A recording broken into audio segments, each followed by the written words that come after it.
And an air hammer generally is some plumbing device turning the water off too fast.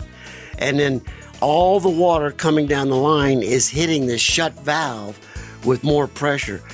Most valves are made to kind of, we're talking about fractions of a second, but irrigation valves in particular go bad a lot. Yes, and that's why. And then they'll start air hammering at 4:30 in the morning. Yes, when the irrigation valves are coming on. And that's why I asked what time. Yeah. Absolutely, and that usually will ring in, some high water pressure as well.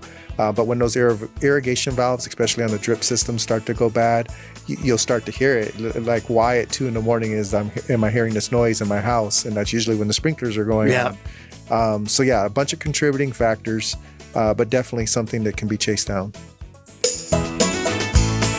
Rosie on the house, every Arizona homeowner.